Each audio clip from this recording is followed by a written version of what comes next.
श्री गणेशाय नमः। जय हो भगवान रामचंद्र जी की।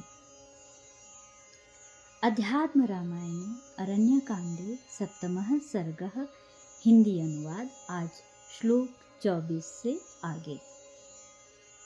त्रुटियां ना हों या कम से कम हो, इसका प्रयास रहेगा, किंतु यदि फिर भी हमसे त्रुटियां हो जाती हैं तो आप सभी गुणी श्रोताओं से हम क्षमा मांगते हैं।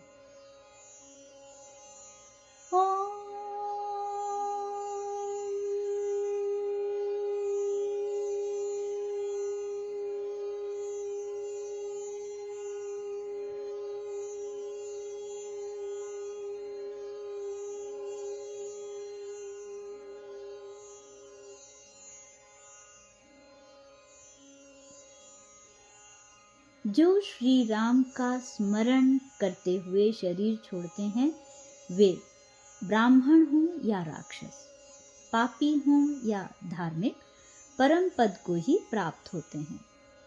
परस्पर इस प्रकार कहते हुए फिर देवगण स्वर्ग को चले गए। तब रामचंद्र जी सोचने लगे कि इस अधम राक्षस ने मरते समय मेरी सी बोली में हा लक्ष्मण कहकर प्राण क्यों छोड़े।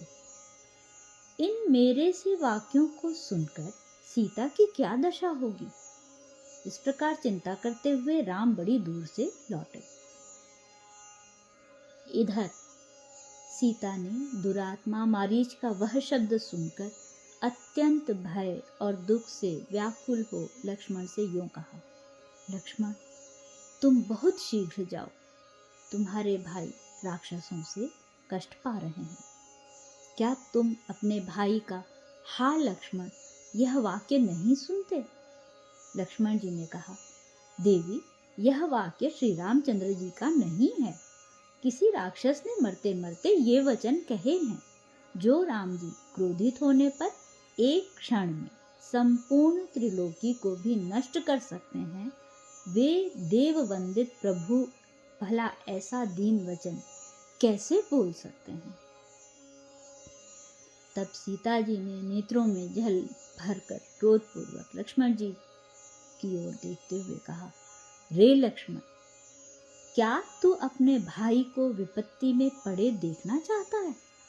अरे दुर्बुद्धे, मालूम होता है तुझे राम का नाश चाहने वाले भरत ने ही भेजा है। क्या तू राम के नष्ट हो जाने पर मुझे ले जाने के लिए ही आया है, किंतु तू मुझे पा न सकेगा। देख, मैं अभी प्राण त्याग किए देती हूँ। राम तुझे इस प्रकार स्त्री हरण के लिए उद्यत नहीं जानते थे। राम के अतिरिक्त मैं भरत या तुझे किसी को भी नहीं छू सकती। ऐसा कहकर वे अपनी भुजाओं से छाती पीटती हुई रोने लगी। उनके ऐसे कठोर शब्द सुन लक्ष्मण जी ने अति दुखित हो अपने दोनों कान मूंद लिए और कहा, हे चंडी, तुम्हें धिक्कार है। तुम मुझे ऐसी बातें कह रही हो, इससे तुम नष्ट हो जाओगी। ऐसा कह लक्ष्मण जी सीता को वन देवियों को सौंपकर दुख से अत्यंत खिन्न हो धीरे धीरे राम के पास चले। इसी समय सोना देखकर रावण भिक्षु का वेश बना दंड कमंडलु घुमाता हुआ सीता के पास आया।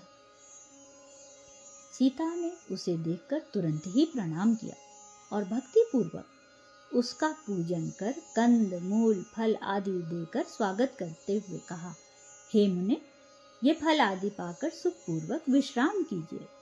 अभी थोड़ी देर में ही मेरे पतिदेव आते होंगे।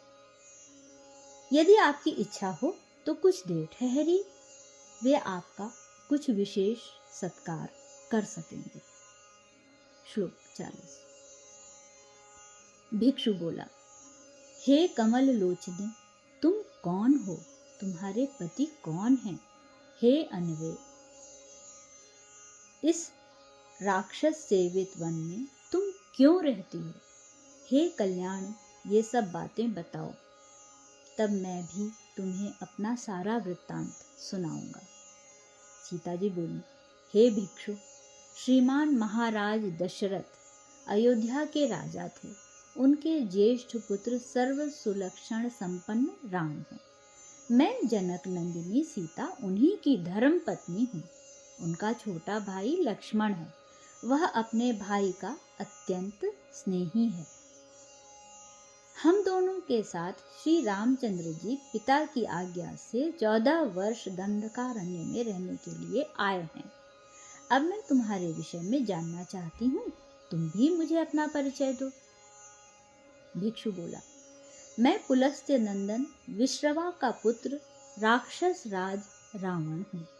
मैं तुम्हें पाने की इच्छा से संतप्त था, अतः इस समय तुम्हें ले जाने के लिए यहाँ आया हूँ। उस मुनि वेशधारी राम से तुम्हें क्या मिलेगा? तुम मुझसे प्रेम करो और इस वनवास के दुखों से छूटकर मेरे साथ नाना प्रकार के भोग भोगो। उसके ये वचन सुनकर सीता जी ने कुछ डरते हुए उससे कहा, यदि तू मुझसे ऐसी बात कहेगा तो रामचंद्र जी तुझे नष्ट कर देंगे। जरा ठहर तो, भाई के सहित श्री रामचंद्र जी अभी आते होंगे। मेरे साथ कौन बलात्कार कर सकता है? क्या सिंह पत्नी के साथ खरहा भी बल प्रयोग कर सकता है? राम जी के बाणों से छिन्न भिन्न होकर तू अभी पृथ्वी तल पर सोएगा। सीता जी के ऐसे वचन सुनकर रावण ने क्रोधाकुल हो अपना महापर्वताकार रूप दिखलाया, जिसके 10 मुख और 20 भुजाएं थीं तथा जिसकी काले मेघ के समान आभा थी। श्लोक 49 और 50।